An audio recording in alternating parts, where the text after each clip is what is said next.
This is VOA News. Reporting by remote, I'm Joe Ramsey.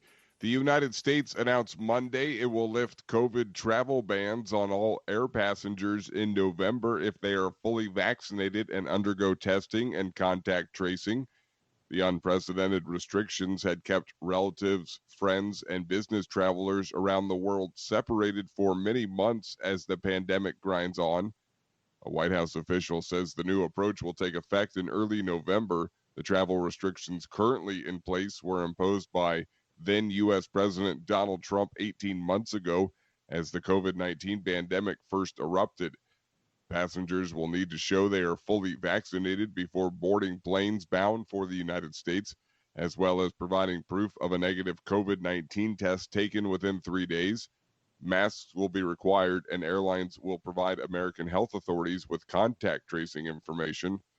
Currently, only U.S. citizens, residents, and foreigners with special visas are allowed to enter the United States from most European countries. Canadians voted Monday in a pandemic election that could weaken Prime Minister Justin Trudeau or reward his government's handling of the pandemic. Trudeau gambled on an early election to try to capitalize on the fact that Canada is now among the most fully vaccinated countries in the world. But the opposition has been relentless in accusing him of calling an unnecessary early vote 2 years before the deadline for his own personal ambition. Polls before the election showed Trudeau's Liberal Party in a neck-and-neck race with the rival Conservatives. The Liberals appeared likely to win the most seats in Parliament, but not a majority, forcing the party to rely on an opposition partner to pass legislation.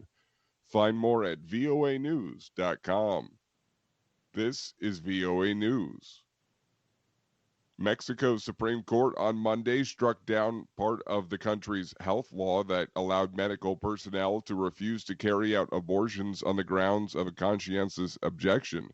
The ruling is the latest in a series by the top court removing legal hurdles to abortion in the conservative Latin American country. The court ruled the law did not establish the guidelines and limits necessary for doctors and nurses to exercise objection without jeopardizing patients' rights.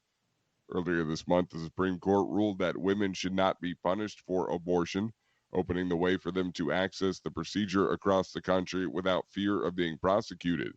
Abortion has been decriminalized in 4 of Mexico's 32 states, including Mexico City, in the first 12 weeks. Women will now also be able to undergo the procedure with the judge's order in states where it is criminalized. U.S. officials said Monday more than 6,000 Haitians and other migrants have been removed from an encampment at a Texas border town as they defend a strong response that included immediately deporting migrants to their impoverished Caribbean country and using horse patrols to stop them from entering the town.